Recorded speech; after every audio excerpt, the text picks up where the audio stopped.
So hello friends, welcome to Gaurav economic classes. आज हम लोग पढ़ेंगे रिवर्स रेपो रेट के बारे में। रिवर्स रेपो रेट से पहले हम लोग repo rate, bank rate and open market operation पढ़ चुके हैं।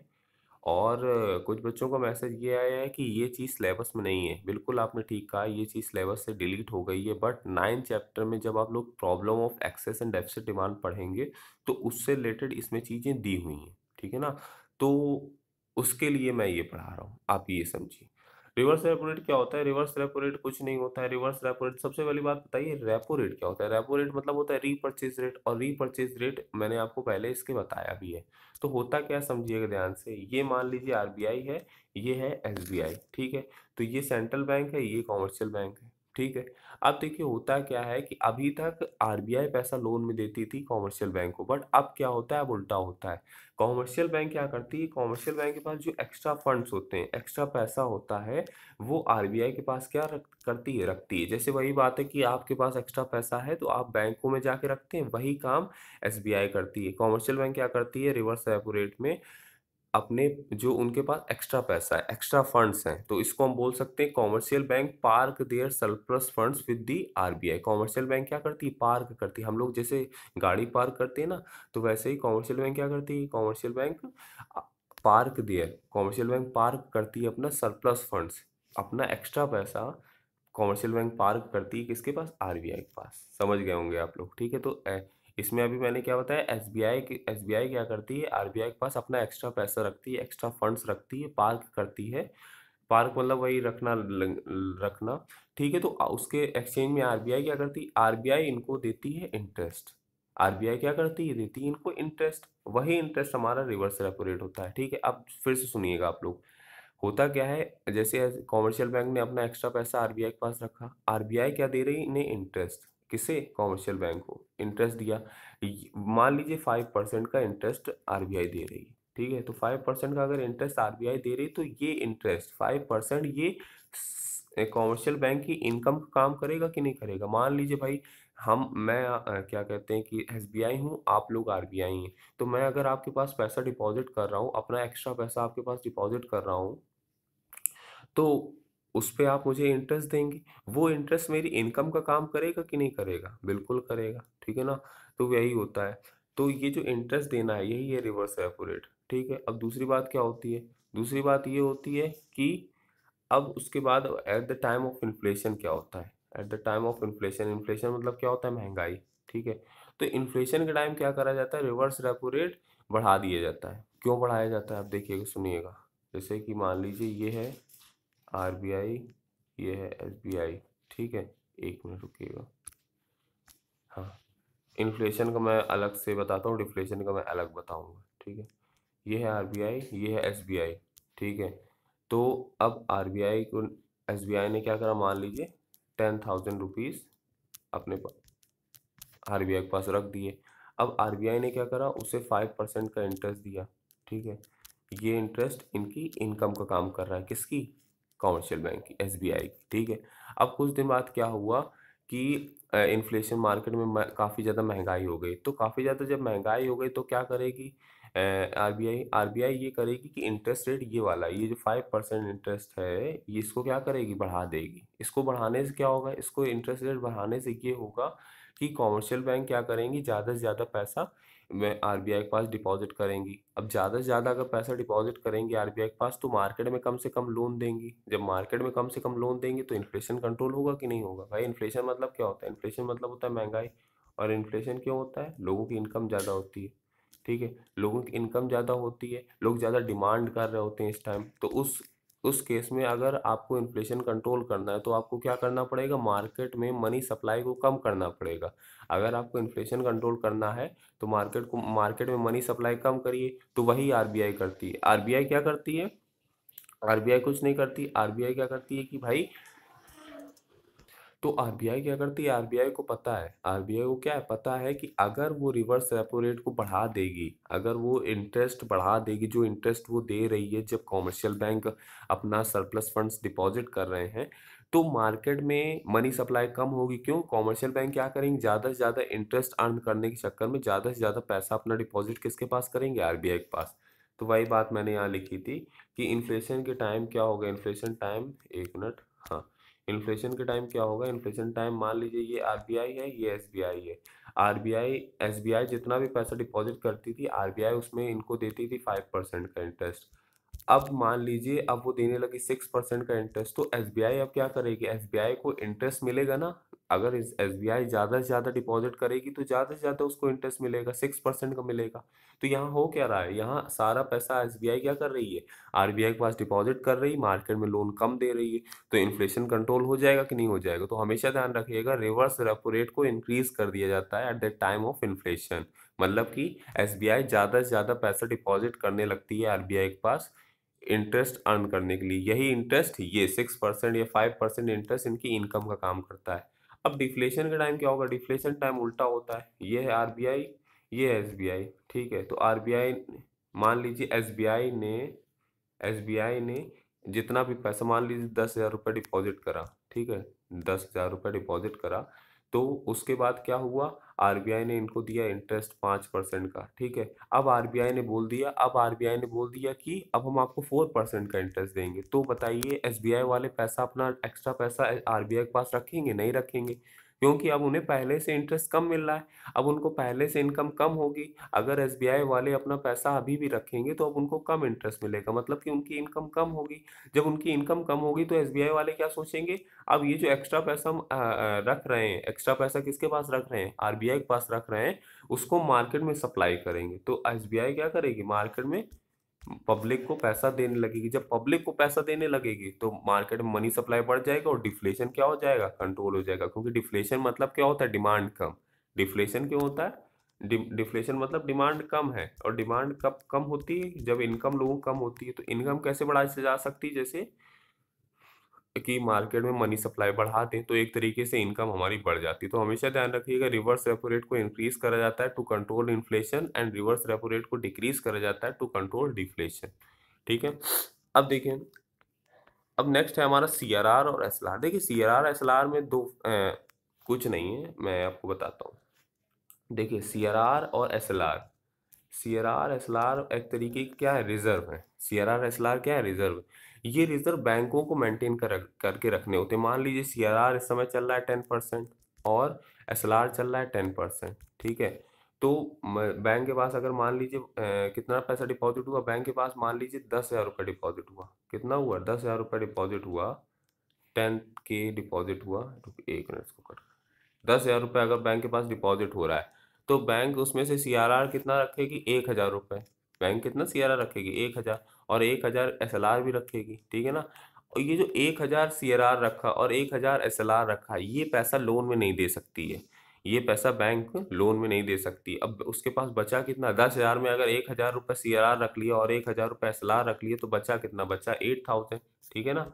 ये चीज़ सबसे पहली बात ये क्लियर करिए कि सीआरआर का पैसा, सीआरआर या एसआरआर का पैसा लोन में नहीं हम सर्कुलेट कर सकते हैं, ठीक है। दूसरी बात, सीआरआर एक ऐसा रिजर्व है, सीआरआर क्या है, एक ऐसा रिजर्व है जो जिसका पैसा कलेक्ट तो कॉमर्शियल बैंक करती है। सीआरआर का पैसा कलेक्ट तो कॉमर्शियल बैंक करती है, बट रखती किसके पास है, आरबीआई के पास, ठीक है ना। तो सीआरआर ऐसा रिजर्व है जिसका पैसा कलेक्ट तो कौन करती है, कलेक्ट करती है कॉमर्शियल बैंक, बट रखती किसके पास है, आरबीआई के पास। बट एसएलआर का जो रिजर्व होता है वो कलेक्ट भी कॉमर्शियल बैंक करती है और रखती भी अपने पास है, ठीक है ना। एसएलआर और सीआरआर में सबसे बड़ा यही डिफरेंस है कि सीआरआर एक्चुअली में, देखिए सीआरआर एसएलआर तो आप समझ ही गए, रिजर्व है। रिजर्व का पैसा हम लोन में सर्कुलेट नहीं कर सकते, मैंने आपको बता दिया। और रिजर्व किस में रखा जाता है, जो बैंकों के पास डिपॉजिट हो रहा है उसमें रखा जाता है, ठीक है। तो सीआरआर का पैसा, सीआरआर जैसे मान लीजिए बैंक के पास 1,00,000 रुपये डिपॉजिट हुआ। मान लीजिए बैंक के पास बोल देता हूँ मैं 10,000, चलिए 1,00,000 नहीं, 10,000 रुपये डिपॉजिट हुआ। तो 10,000 रुपये में मान लीजिए सीआरआर उस समय चल रहा था 10%, ठीक है। तो 10%, तो बैंक ने क्या करा, 10,000 रुपये से में 10% सीआरआर रखा, मतलब 1,000 रुपये बैंक ने क्या रखा, सीआरआर रखा। बट कलेक्ट तो कॉमर्शियल बैंक करेगी, बट रखेगी किसके पास, आरबीआई के पास, ठीक है। और एसएलआर में क्या होता है, कलेक्ट भी वही खुद करती है और रखती भी खुद ही के पास है। अब दूसरी बात क्या होती है, सीआरआर एसएलआर में, सीआरआर में क्या होता है, सिर्फ आप कैश रिजर्व में रख सकते हो, सिर्फ आप क्या रख सकते हो, कैश, पैसा रिजर्व में रख सकते हो। बट एसएलआर में सब कुछ रिजर्व रख सकते हो, जैसे गोल्ड हो गया, सिक्योरिटीज हो गई, कैश हो गया। तो एक तरीके से देखें एसएलआर ज़्यादा ब्रॉड कॉन्सेप्ट है। एसएलआर में आप गोल्ड भी रख सकते हो रिजर्व में, कैश भी रख सकते हो, कोई सिक्योरिटीज़ हैं वो भी रख सकते हो रिजर्व में, ठीक है ना। जैसे बैंकों में गोल्ड डिपॉजिट होता है ना, तो उसमें भी बैंक क्या करती हैं, रिजर्व रख लेती हैं, ठीक है ना। तो ये दोनों के बीच में डिफरेंस हो गया। अब आते हैं at the time of inflation और डिफ्लेशन सीआरआर एसएलआर कैसे बिहेव करते हैं। देखिए सीआरआर मतलब क्या बताया मैंने, सीआरआर मतलब ये बताया कि वो पैसा जो बैंक लोन में नहीं दे सकती, लोन में सर्कुलेट नहीं कर सकती, अपने पास रिजर्व में रखेगी। मान लीजिए बैंक में 10,000 रुपये डिपॉजिट हुए, 10 के डिपॉजिट हुए, 10,000 रुपये डिपॉजिट हुए, उसमें उस टाइम सीआरआर चल रहा था 10%, ठीक है। तो बैंक कितना रिजर्व अपने पास रखेगी, बैंक अपने पास रिजर्व रखेगी 1,000 रुपये, ठीक है ना। और अब मान लीजिए 10% की जगह हो गया सीआरआर अपना 20% हो गया, मान लीजिए 20% हो गया, कितना हो गया 20% हो गया। मान लीजिए सीआरआर अब कितना हो गया 20% हो गया। तो अगर बैंक के पास अगर अब 10,000 रुपये डिपॉजिट हो रहे हैं तो बैंक कितना रिजर्व रखेगी 2,000 रुपये। मतलब कि बैंक मार्केट में कितना पैसा देगी 8,000 रुपये, ठीक है ना। पहले कितना दे रही थी बैंक पैसा मार्केट में 9,000, जब उसका परसेंट सीआरआर कितना था, जब उसका सीआरआर हमारा था 10%।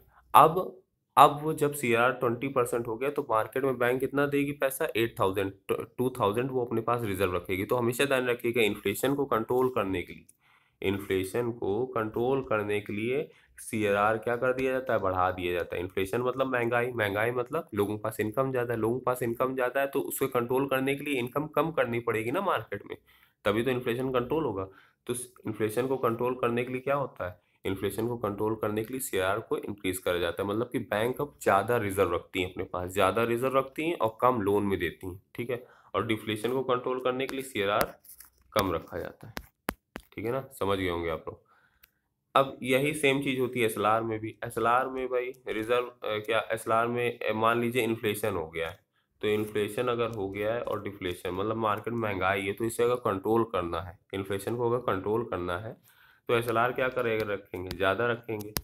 क्यों, क्योंकि अगर एसएलआर ज़्यादा रखेंगे इसका मतलब रिजर्व ज़्यादा रख रहे हैं, इसका मतलब क्या हुआ, रिजर्व ज़्यादा रख रहे हैं, इसका मतलब मार्केट में लोन कम दे रहे हैं, क्योंकि रिजर्व वाला पैसा हम लोन में नहीं दे सकते हैं। और अगर ज़्यादा रिजर्व रखेंगे इसका मतलब क्या हुआ कि आपके लोन देने के चांसेस और कम हो रहे हैं। तो इन्फ्लेशन को कंट्रोल करने के लिए एसएलआर क्या रखा जाता है, ज़्यादा रखा जाता है, और डिफ्लेशन को कंट्रोल करने के लिए एसएलआर कम रखा जाता है, ठीक है ना। समझ रहे हैं कि नहीं समझ रहे हैं, ठीक है, इसको पढ़ेंगे आप लोग समझ में आ जाएगा।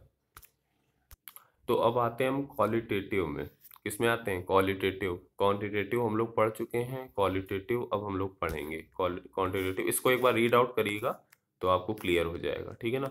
क्वालिटेटिव, क्वालिटेटिव मतलब क्या होता है, क्वालिटेटिव में एक्चुअली में डायरेक्शन की बात होती है। डायरेक्शन कौन देता है, डायरेक्शन आरबीआई देता है एसबीआई को। डायरेक्शन की बात होती है कि मार्केट में लोन कम दो, मार्केट में लोन ज़्यादा दो, डायरेक्शन की बात होती है, ठीक है। वहाँ क्या होता था, वहाँ क्वांटिटेटिव मतलब कम या ज़्यादा करने की बात होती है। मतलब कि हाँ अगर हमने परसेंटेज बढ़ा दिया, सीआरआर का अगर हमने परसेंटेज बढ़ा दिया तो ये होगा मार्केट में लोन कम पहुंचेगा। सबसे पहला है मार्जिन रिक्वायरमेंट। मार्जिन रिक्वायरमेंट मतलब क्या होता है, मार्जिन रिक्वायरमेंट मतलब कुछ नहीं। देखिए एक बार बताइए, आप बैंक गए, मान लीजिए आपने बैंक गए, आपने 1 सी मतलब 1 करोड़ का लोन वो गोल्ड लेके गए आप। मान लीजिए आप मार्केट गए, 1 करोड़ का सोना लेके गए, ठीक है। अब या बोल दीजिए आप बैंक गए, आप बैंक गए और 1 करोड़ का सोना लेके गए, ठीक है। तो अब बैंक वाले क्या आपको 1 करोड़ रुपए दे देंगे, एक मिनट रुकिएगा जरा। हाँ तो मैं आपको एग्जांपल दे रहा था कि मान लीजिए आप बैंक गए, बैंक में 1 करोड़ का आप लोन लेके, 1 करोड़ का गोल्ड लेके गए, ठीक है, 1 करोड़ का गोल्ड लेके गए, 1 सी मतलब 1 करोड़, ठीक है।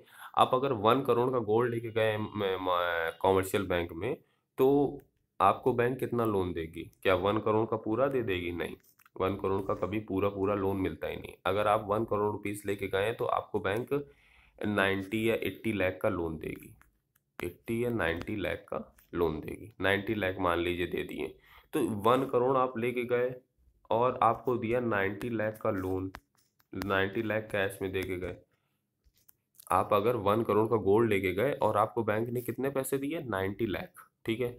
तो 1 करोड़ के बदले आपको 90 लाख क्यों दिए, क्योंकि बैंकों को अपने पास कुछ ना कुछ मार्जिन रखना पड़ता है, इसी को मार्जिन रिक्वायरमेंट बोलते हैं। मार्जिन रिक्वायरमेंट मतलब होता है इज द डिफरेंस बिटवीन, देखिए ये है 1 करोड़ का गोल्ड, ठीक है, और ये है 90 लाख की जो आपने मतलब 1 करोड़ लेके गए तो बैंक ने आपको 90 लाख कैश में दे दिए।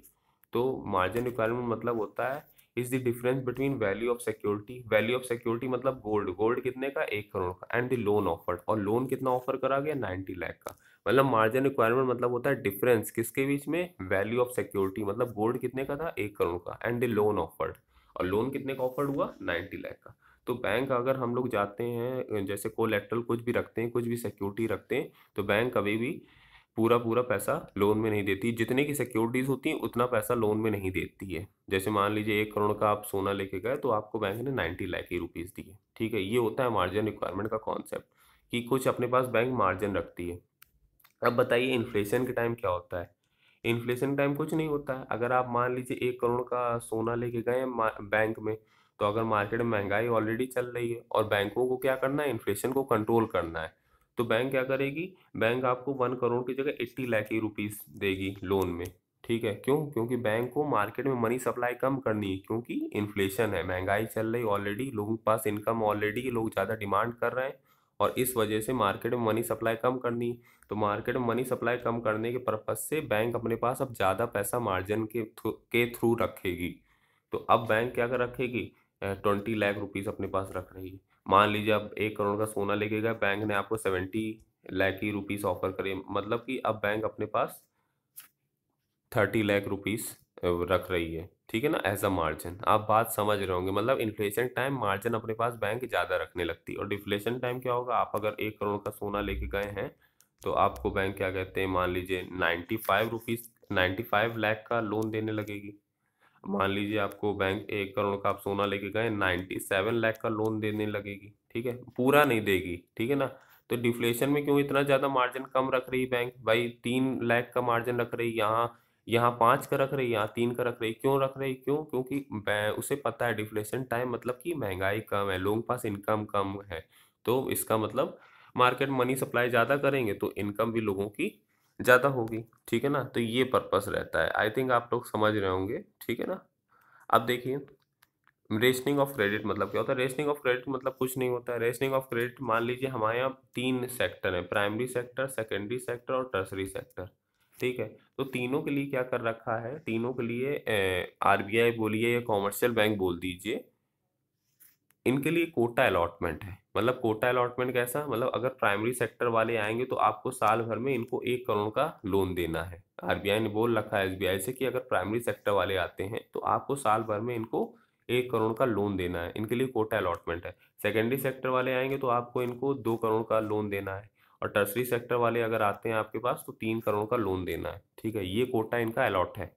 अब मान लीजिए इसी टाइम इन्फ्लेशन हो गया, तो इन्फ्लेशन के टाइम क्या करा जाएगा, इन्फ्लेशन के टाइम जो प्राइमरी सेक्टर का 1 करोड़ का कोटा अलॉटमेंट था, मतलब कि 1 करोड़ का अगर साल भर में अगर कोई भी बंदा प्राइमरी सेक्टर से आता है तो उसे 1 करोड़ का लोन देना है, तो इन्फ्लेशन टाइम ये क्या होता है, कोटा अलॉटमेंट कम कर दिया जाता है। मतलब कि मान लीजिए 90 लाख कर दिया गया, तो आरबीआई बोले कि अगर अब प्राइमरी सेक्टर वाले लोन लेने आते हैं तो आपको उन्हें सिर्फ 90 लाख का लोन देना है, साल भर में 90 लाख का। मतलब वही बात है कि कोटा अलॉटमेंट कम कर दिया, मतलब पहले से लोन हर सेक्टर को कम देना है क्योंकि इन्फ्लेशन चल रहा है, ठीक। और डिफ्लेशन के टाइम क्या होगा, कोटा अलॉटमेंट बढ़ा दिया जाएगा। मान लीजिए प्राइमरी सेक्टर का बोल दिया गया 2 करोड़ का अब इनको साल भर में लोन देना है। कोई भी बंदा अगर प्राइमरी सेक्टर से आता है तो इनको 2 करोड़ का लोन देना है डिफ्लेशन को कंट्रोल करने के लिए। कोटा अलॉटमेंट आप समझ रहे होंगे, मतलब कि कोटा अलॉट है, हर सेक्टर का कोटा अलॉट है कि अगर प्राइमरी सेक्टर वाले आते हैं तो 1 करोड़ का देना, ये मैंने एग्जाम्पल दिया है। और सेकेंडरी वाले आते हैं 2 करोड़ का, टर्सरी वाले आते हैं 3 करोड़ का। और अगर इन्फ्लेशन अगर हो जाता है तो ये कोटा अलॉटमेंट कम हो जाता है, और डिफ्लेशन अगर हो जाता है तो ये कोटा अलॉटमेंट ज़्यादा हो जाता है। मतलब बैंक एक लिमिट डिसाइड कर देती है कि हाँ इतने लिमिट तक ये लोन देना है अगर प्राइमरी सेक्टर का आता है, और इन्फ्लेशन टाइम ये लिमिट कम कर दी जाती है, और डिफ्लेशन टाइम ये लिमिट बढ़ा दी जाती है, ठीक है ना। समझ रहे होंगे आप लोग। और मोरल सुएशन कुछ नहीं होता। मोरल सुएशन हमारा एक तरीके से सेंट्रल बैंक रिक्वेस्ट करती है कॉमर्शियल बैंक से, आरबीआई रिक्वेस्ट करती है कॉमर्शियल बैंक से, आरबीआई एसबीआई से रिक्वेस्ट करती है कि मार्केट भैया लोन कम दो, परसुएट करती है, रिक्वेस्ट करती है मार्केट भाई लोन कम दो क्योंकि इन्फ्लेशन चल रहा है। आरबीआई रिक्वेस्ट करती है मार्केट में लोन ज़्यादा दो क्योंकि डिफ्लेशन चल रहा है, ठीक है ना। तो इसमें एक तरीके से रिक्वेस्ट करती है मोरल सुएशन, ठीक है ना। ये हमारे खत्म हो गए। और दूसरी बात, क्वालिटेटिव को हम लोग सेलेक्टिव क्रेडिट कंट्रोल भी बोलते हैं। क्या बोलते हैं? Selective credit control. ये आप लोग अपनी कॉपीज में लिख लीजिएगा, ठीक है। तो thank you very much and keep watching Gaurav economic classes.